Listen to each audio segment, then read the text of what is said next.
今天是2020年8月3号，建明节目的第01期，也就是在1000期之后，建明重新开始出发了。大家在今天的节目开头已经听到了这个8秒钟的这个音乐。那么关于这个片头音乐我在节目的后半段会给大家做一个解释。那么首先谈今天的节目，今天的节目最重要的内容是谈美国关于对抖音是禁止还是收购。这个美国在上一周媒体就不断的爆出关于抖音是禁用，包括禁用微信，还是说美国会像印度一样对中国来自中国大陆的很多 APP 全部给予禁用，还是说最终是通过收购的方案来解决这个问题？这个问题争论了几天。川普总统在上个礼拜五在空军1号上面接待记者的时候，他也说过他会在星期六拿出方案。那么星期六没等到川普的方案，星期天也没等到川普的方案。那么根据白宫团队纳瓦罗的这个解释就是说所有的 APP 都会禁掉的，包括蓬佩奥的发言。蓬佩奥在星期天接待记者访谈时候也说，川普很快会宣布对中国所有这些社交软件会对他们有一个执行打击的这么一个方案。但是蓬佩奥也好，纳瓦罗他们讲的这个方案目前来讲都还没有宣布。只是我们看到更多的报道，就是说微软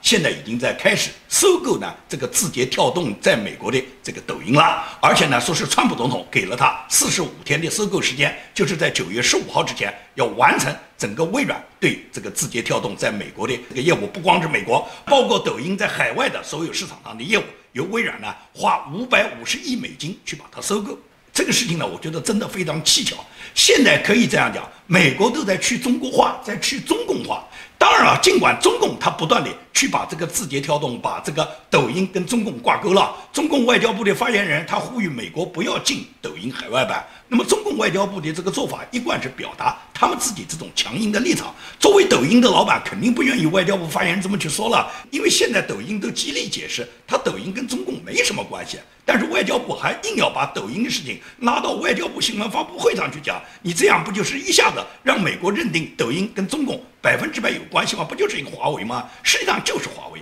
抖音对美国的破坏是非常非常大的。6月20号，川普在俄克拉荷马图尔萨市曾经重启了他自己疫情以来的首场造势活动。他和他的竞选团队实际上是非常重视的。但是他们万万没有想到，有相当一部分抖音用户，这个抖音用户当然有华人用户，也有一些白左的年轻人，包括一些黑人年轻人，他们故意免费的通过抖音散布各种信息以后，然后去占座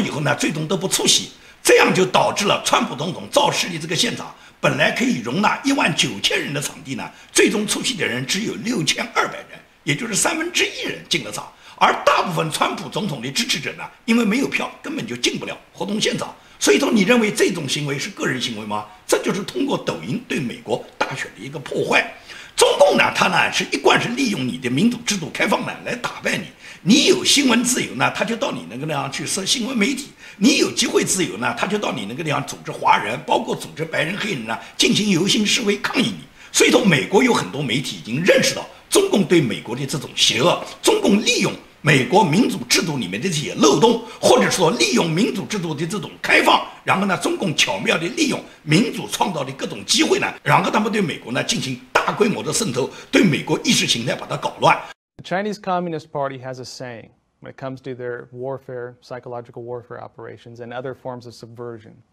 strangle you with your own systems. In other words, observing how different countries operate, what is controversial within their systems, how does their system function, how can we use those systems to twist things around, to cause chaos, to mess things up, to use it against them. You say you believe in free speech? We'll have protests in your own backyard calling you out. You say you believe in free press? Well, we'll start up state-run media in your country, and we'll use those state-run media to lie to your population, to spread our propaganda. That's what they do. You believe in free markets? How about we bring state-run companies that can sell below cost and put your companies out of business and take over your industries? This race narrative, they know they can use it. They've been doing it for a very long time.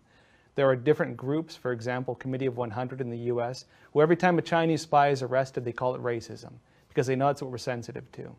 The Chinese military has a doctrine on this, the three warfares doctrine: psychological warfare, media warfare, and legal warfare. This is publicly adopted into their military doctrine. This is part of their military system. Now, what are these? Psychological warfare is not necessarily lying to you. Psychological warfare is altering how you interpret information. And so when you see a virus coming out of China and people say this virus came out of China, if you call it the Chinese virus, they want to use this and twist it around and say it is racist if you talk about the origin of this virus. What is media warfare? Media warfare is the manipulation or control of outlets of information, not just news outlets, but say social media, online platforms, the ability to speak openly. Anything that would allow people to communicate would be a target of media warfare. And what is legal warfare? Legal warfare is a manipulation of international legal systems. The Chinese Communist Party, for them, this is adopted into their military code. This is war fighting. 所以说，几十年下来，美国现在，尤其是现在年轻人，通过抖音这个社交媒体软件，对美国的年轻人造成的思想侵害非常非常大。这个抖音呢，它呢确实呢是一个比较领先的工具。毫无疑问来讲，美国之所以愿意收购它，显然就是因为它在创造力方面来讲，抖音在它整个这个软件里面的领先性，我们基本上是不持怀疑态度的。而且呢，应该来讲没有什么抄袭、盗窃和模仿。如果有的话，美国一定会制裁它的。这主要就是什么？是互联网呢，是共产党呢控制不住，因为共产党的这些官员基本上都是酒囊饭袋，他们对互联网基本上是完全不了解。所以说，互联网呢，他们不是不想管，他们只想管你发布过来的言论是不是有反党的言论，他要控制你发布出来的言论。但是你这个软件和你这个互联网里面本身这个社交媒体，你在创新的过程中呢，共产党呢它是管不住。所以说呢，在共产党管不住的行业，一定都是发展的最好的。这个字节跳动公司之所以在中国能做那么好，那也是因为什么？他这个创始人叫张一鸣，张一鸣是个80后，他是1983年出生的，2005年从南开大学毕业，他在微软工作过，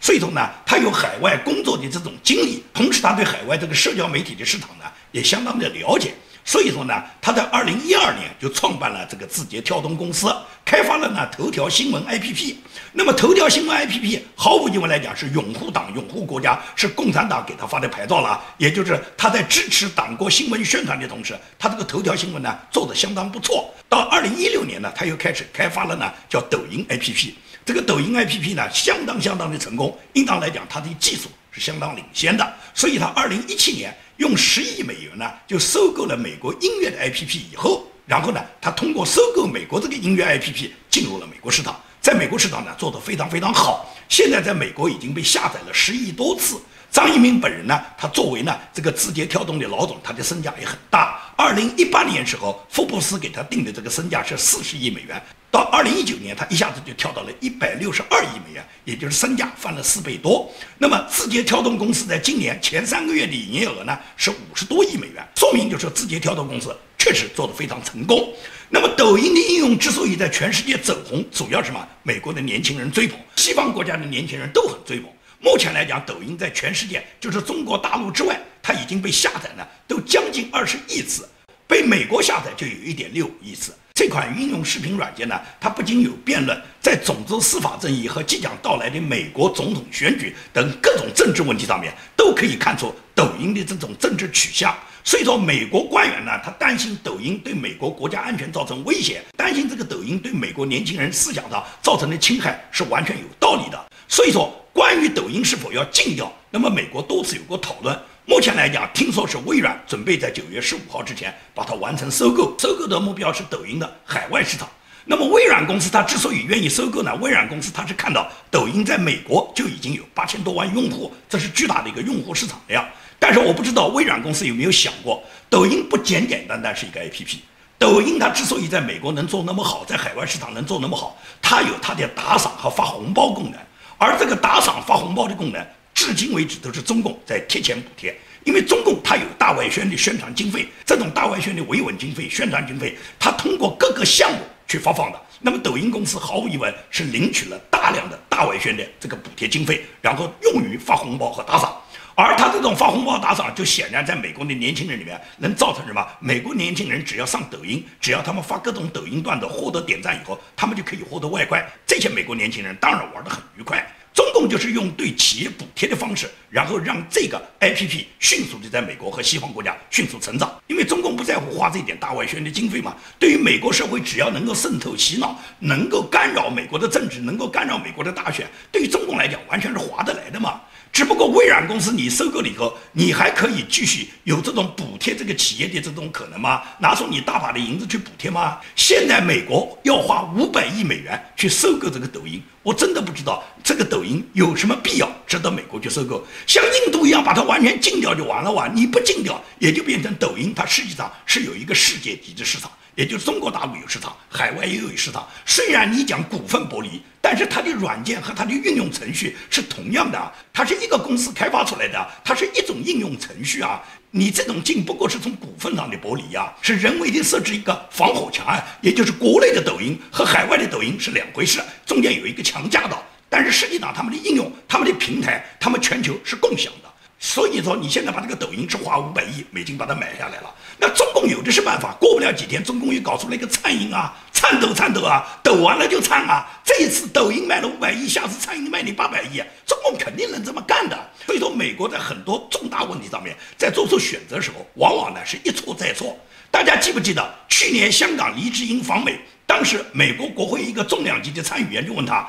香港反送中运动，你们中国人，你们香港人希望美国能提供你们什么样的帮助？黎智英就浅浅地回答了他们这么一句，我们不需要你们的帮助，我们只希望你们美国反思一下，你们70年来，就是中共建政70年来，你们对中共都做了些什么？也就是黎智英这个话就告诉你们，这么多年来你们检讨过，你们反思过吗？你们现在反思的这个结果是什么呢？反思的结果就是用500亿美元去买一个中国对美国破坏的软件，而且这个软件的破坏性，这个潜在的破坏性是完全存在的嘛。那么很多朋友呢是想不通，认为川普总统为什么不把它禁掉呢？我呢是个人呢有这方面的理解的，我知道川普总统他不能轻易下把抖音呢完全禁掉这个命令，因为可以讲叫投鼠忌器嘛。因为美国玩抖音的人基本上都是达到投票年龄的人，也都是18岁以上的年轻人，而这些年轻人的群体，川普强行的把他们自己喜欢玩的这个软件把它禁掉了，那么他们的社交娱乐平台一下就没了。那么民主党这一挑拨，这些年轻人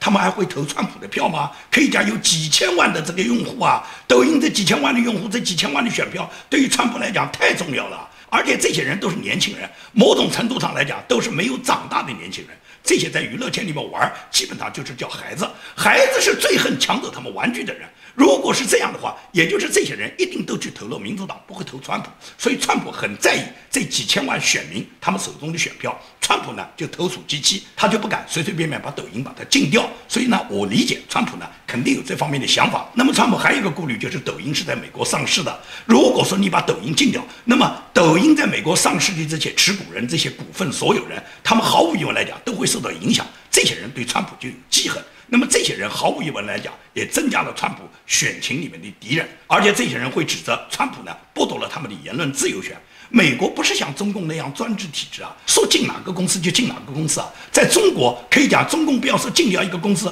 中国要让你这个公司死，你就看不到明天的太阳。但是川普是民主国家的总统，不可以随随便便想把哪个禁掉就哪个禁掉。当然了，总统可以动用违反国家安全法，也就是说，你抖音因为涉及到影响国家安全了嘛，抖音大量的数据都会把它送给中共，那显然对美国国家安全有影响。这样呢，川普要下令禁掉呢，可以讲是有法可依的。只是川普呢不愿意呢随随便便这么去做，所以说我认为川普肯定是有这方面的想法，因为拥有抖音的用户都是美国的年轻人，有几千万，这几千万人基本上都是选民。美国有3亿人口，可以讲有投票选举资格的人最多也不过是2亿，因为有很多是未成年人，他们是没有资格投票的，还有一部分是非法移民。也就是说，拥有投票资格的人最多占美国总人数的70%。而这个70%，这个2亿人里面，说是有几千万选民都是玩抖音的，这些人如果都不投川普的票，那你觉得川普他今年还能当选吗？所以说川普呢一定呢有这方面的顾虑。你说川普对中共恨不恨？川普在最近的一次讲话里面就明确就说过，中共你给我走着瞧，我是绝对不会让美国人就这么白死的。整个中共你向全球输出了这个瘟疫，给美国带来那么大的经济损失，给美国人民造成了那么大的身体健康的伤害，美国是绝对不会放过你的。They know what I want. And what I want is I want our people to be able to live and live well, because it wasn't their fault that China brought in this pandemic, that China brought in this plague. It's China's fault. You want to know the truth? China should be paying for it, and maybe they will. Maybe they will. You'll watch. You'll watch. What else? China must be very happy about it because they hit us with a virus, and now they screw up an election like you will never see. You watch what happens.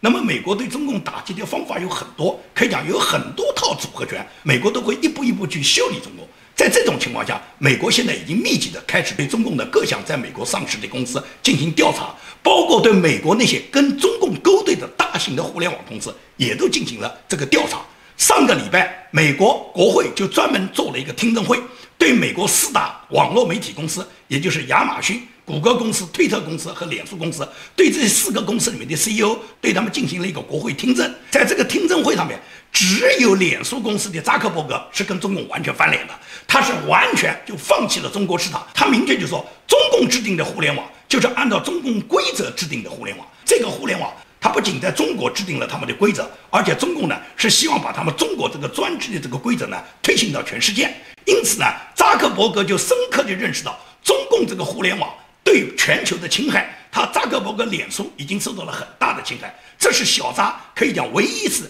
在多次讨好中共，想打开中国市场根本就没可能打开的情况下，因为他也是个华人太太嘛，他对习近平都曾经要把他自己华人太太生的孩子叫习近平帮着起名字的嘛，他对中共的那种过去的讨好我们都看得到嘛。今天小扎完全就是跟中共翻脸了，也就是割席了。现在小扎义正辞严地指责中共在互联网上侵害美国，表示美国是绝对不能接受像中共这种互联网对全球的渗透的。这只有扎克伯格一个人是这个态度。其他几个公司，无论是亚马逊公司还是推特公司，包括谷歌公司，都对中共可以讲基本上是忍气吞声。尤其是谷歌公司的这个总裁 CEO 皮财在接受议员对他质询的时候，皮财是百般狡辩，可以讲皮财是一个非常无耻的人。当年谷歌公司离开中国时候是说不作恶，但是今天可以讲谷歌公司是无恶不作。那个议员对皮财对谷歌公司的指责，已经把他们指责到叫他认为是他已经有叛国罪，都把他上升到叛国罪的地步。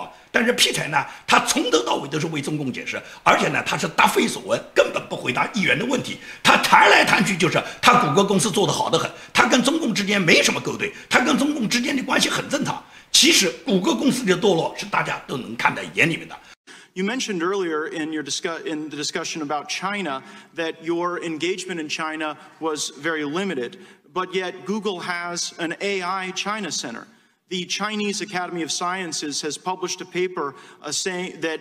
enhanced the targeting capabilities of China's J-20 fighter aircraft. You collaborate with Chinese universities that take millions upon millions of dollars from the Chinese military. Matter of fact, one of your Googlers, Fifi Li, while under your employ, was cited in Chinese state media saying, "China is like a sleeping giant. When she wakes, she will tremble the world." The former Secretary of Defense, Mr. Shanahan, said that the lines have been blurred in China between commercial and military application. And as Mr. Buck cited, General Dunford says that your company is directly aiding the Chinese military. And Peter Thiel, who actually serves on Mr. Zuckerberg's board at Facebook,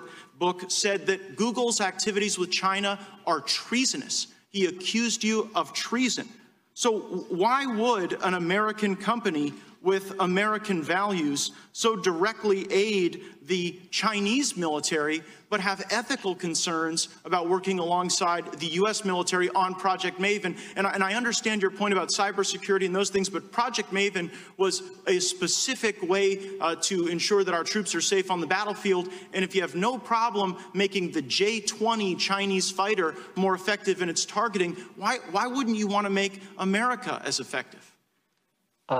Congressman, with respect, we are not working with the Chinese military. It's absolutely false. I had a chance to meet with General Dunford personally. We have clarified what we do in China compared to our peers. It's very, very limited in nature. Our AI work in China is limited to a handful of people working on open source projects, and happy to share and engage with the office to explain our work in China further. Gosh, I mean, when the chairman of the Joint Chiefs of Staff says that an American company is directly aiding China, when you have an AI center, when you're working with universities, and when your employees are talking about China. 对这次国会议员的听证，只有扎克伯格交上了满意的答卷。像谷歌公司、亚马逊公司、推特公司，目前对国会议员听证里面，在这么重大、这么严肃的场合，他们都能这样去袒护中共，就说明美国被中共它渗透到什么地步。微软公司如果收购了这个抖音，微软公司很快也会加入这个推特公司、谷歌公司，跟中共一起，他们分享世界蛋糕、世界市场蛋糕的这么一块。所以说，微软公司的这个比尔盖茨，他投共已经是老早就投共了，他跟中共完全是沆瀣一气的关系。所以说，对微软公司收购抖音，我是一点都不看好。如果说真的是微软公司控制了抖音之后，抖音它并没有消除它对美国的侵害，抖音将会成为一个海外版的，对美国造成影响更大的，对美国的社会是绝对有破坏的。这个后果，美国人今天如果不刹住，以后美国一定会深受其害。抖音收购的时候，我们就谈到这儿。我们根据抖音公司被微软公司收购，或者是美国甚至会突然出台要禁掉抖音，美国的这个行政政策的变化，我们呢再跟大家呢做跟踪报道。好，我们节目的后半段，我要跟大家呢解释一下。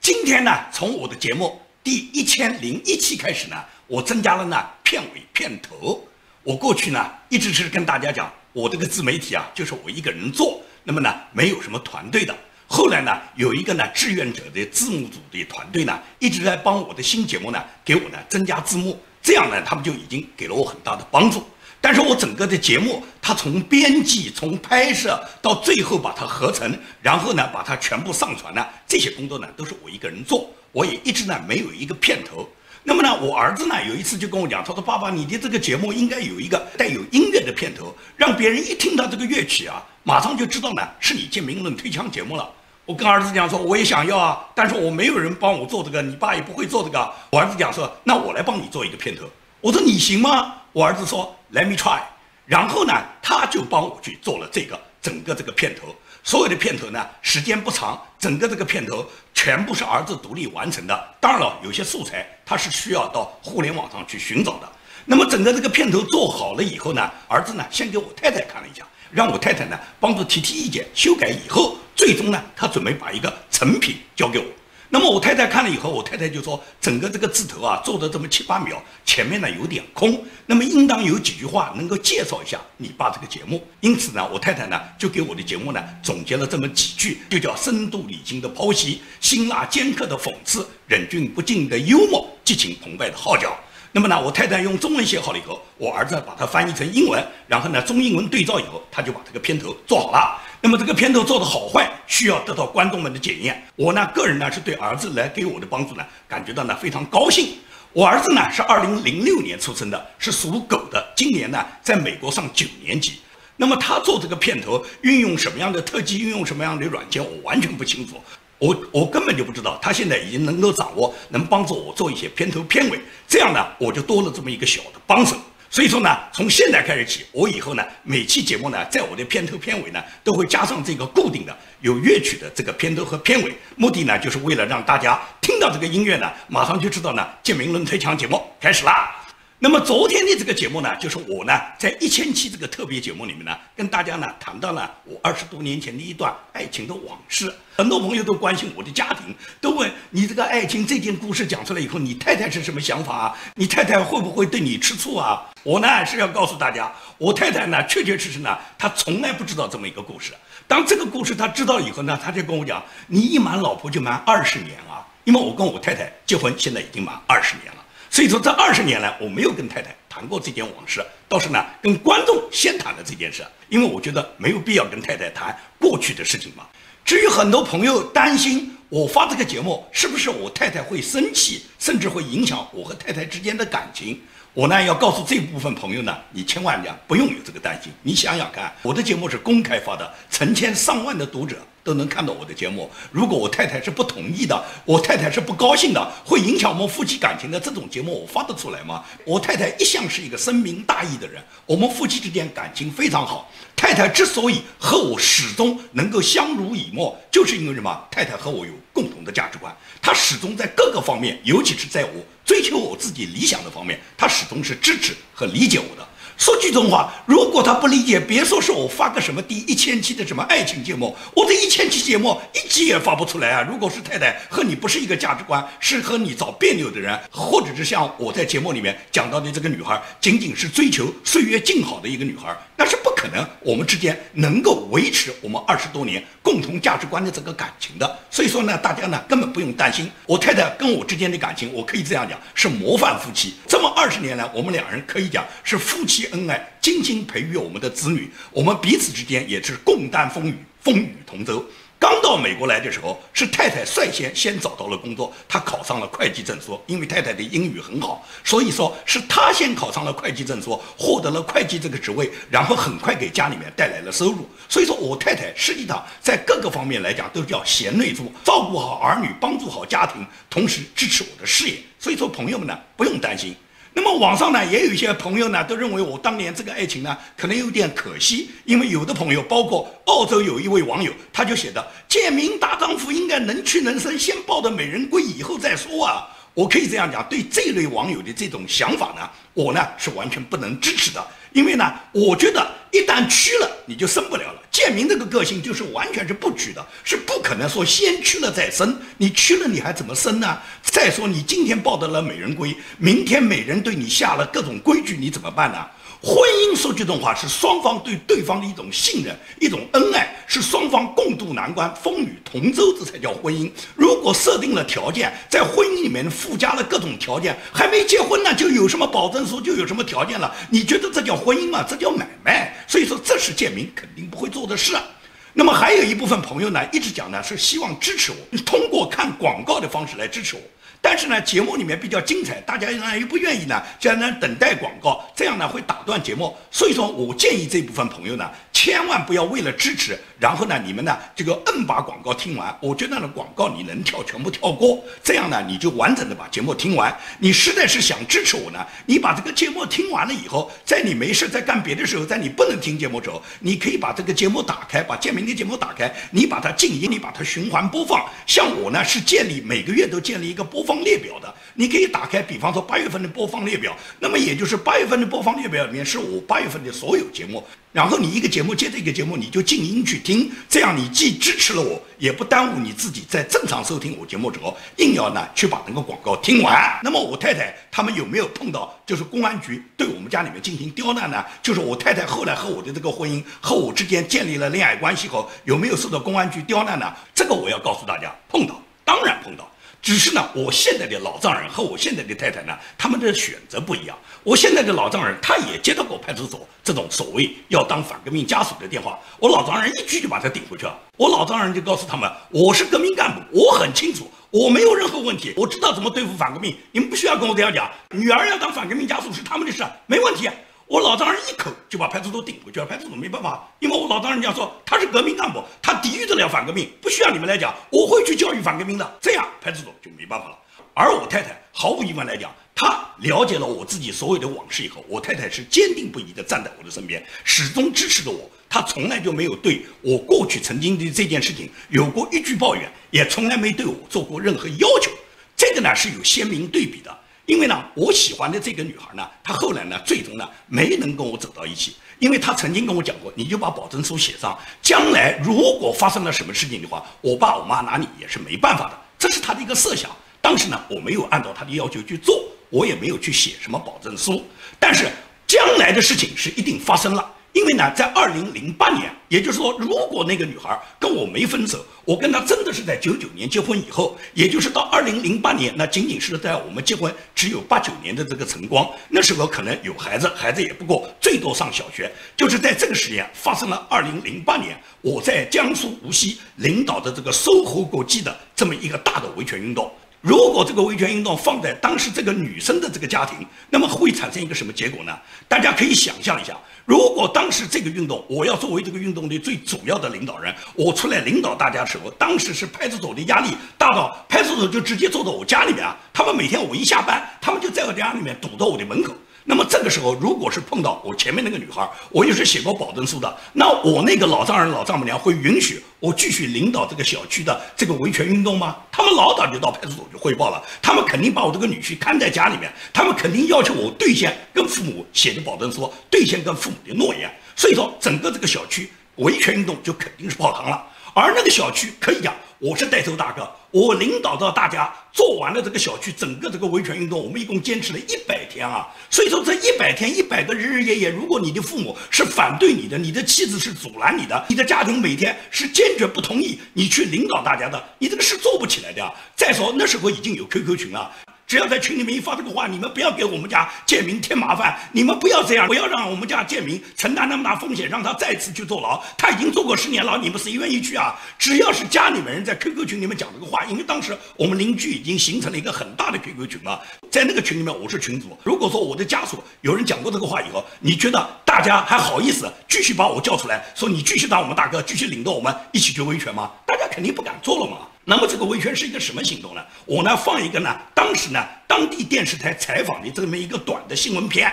一个新闻资料片，只有几分钟，大家看一下这个新闻资料片，就能了解我在2008年领导我们这个小区向开发商维权，然后最终获得了一个怎样的100日维权获得的一个战果。那么你们看完这个资料片就知道，如果我是娶了前面那个女孩，是前面那个老丈人，他们在对待这件事，我100%这个维权行动是肯定不能够展开的。在几个月之前，记者曾经报道了SOHO国际几百名业主拒绝收房的新闻。这件事呢，曾经在西城闹的是沸沸扬扬的维权事件。经过了广大业主3个月来的努力，终于是尘埃落定。据了解，今年6月，部分SOHO国际业主在收房过程中发现了房屋问题，在与开发商交涉无果的情况之下，于7月11号开始了第1次维权行动。记者也正是从那天开始了对这一事件的跟踪报道。7月11号当天下午，300多名业主集体来到了售楼处，向开发商讨要说法，并在公开信中详细指出了楼盘开发过程中存在的9大问题。私密交空间，请你解释一下，给我们所有业主解释。空间绝版4.95米，立体生活空间。你们所提出的是金高的问题，这个有金高的概念。对，这个宣传册我同意，是我公司讨了负有责任。你听我讲完。但是这个所有的宣传、所有的文字、所有的不是我公司的人员起草的。你能不能解决问题？你作为我们来讲，你如果不能解决问题，你能不能解决问题？我们能不能解决问题？今天我不能答复你。随后的几轮谈判一度陷入僵局，但是业主们并没有就此放弃，他们通过法律的手段跟开发商交涉。也就是说，你们宣传的4.95米，到最后不是4.95米了。那为什么你们在当初宣传的时候，没有哪一个宣传品告诉他4.95米就等于4.72米？我们从发布的广告，从我们的销售公司的对外宣传，包括从来讲，任何一个产品也没有使用净高一词，也没有企图的让大家理解为4.95米是净高。所以在这个问题上，我们不存在误导甚至来自欺骗消费者的故意与行为。关于这个声明，你们作为业主来讲，你们有权利行使你们各自的权利，但是我这种说一声，这种提法本身一个是这种做法本身不利于创造环境来坐下来谈。第二个，这种我认为有损我们的民意权。你的反应怎么样？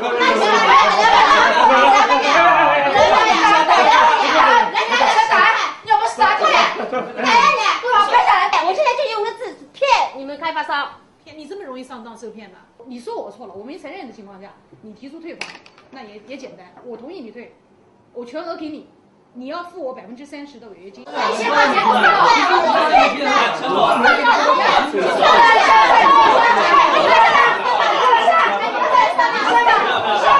这一事件也引起了政府部门的高度关注。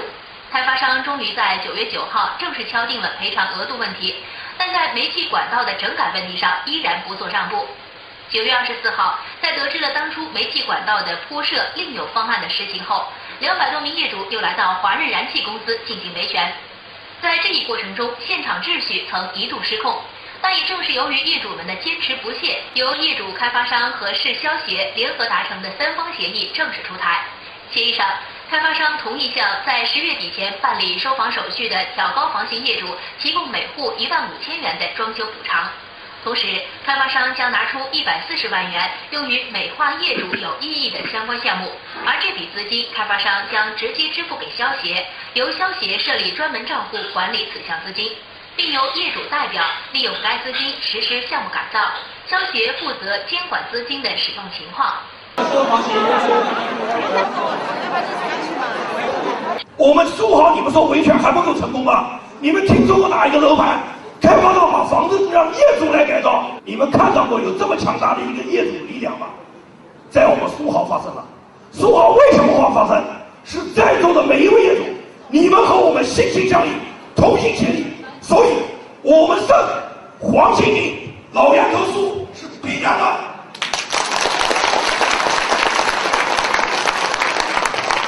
说到这来之不易的结果，业主代表告诉记者，最关键的是广大业主们的理性和坚持。同时，他也表示，业主们在维权过程中一定要做到合理合法。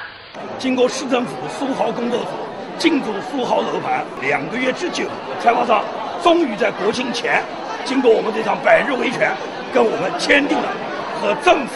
他们以及业主代表3方协议。现在我提议大家举杯。全体起立！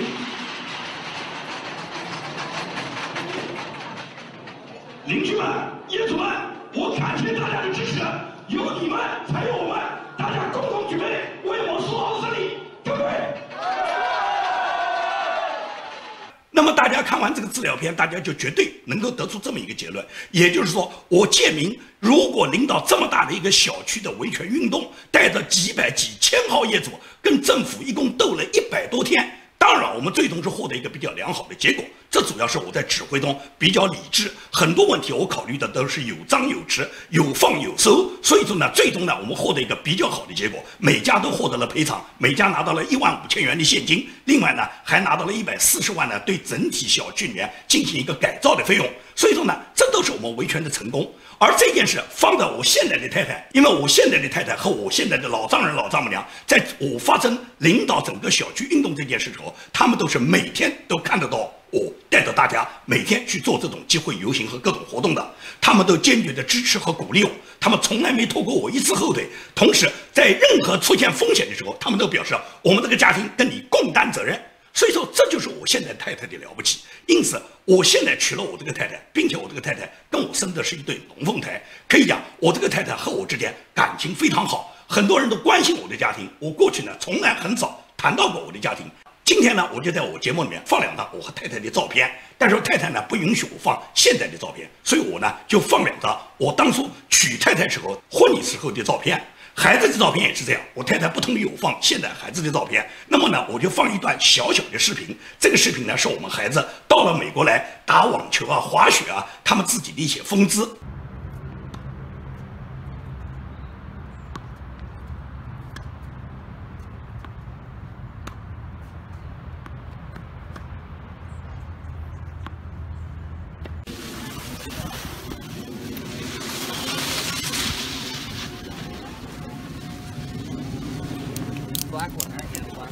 大家呢可以通过孩子们的这些短暂的片段了解到我这个家庭。感谢大家对我的支持。建明的整个节目走过了3年，走过了1000期，在大家的支持下，我这个节目我会日拱一卒，每天都去做好我的节目。我也希望大家每天大家都来收看，帮助转发，帮助点赞，帮助传播，能让我这个节目产生更大的作用，最终让我们大家团结起来。有一天我们能够早一点让中共灭亡以后，我们回到祖国，回到家乡，让我们在家乡举杯同庆。好，今天的节目就做到这里，谢谢大家。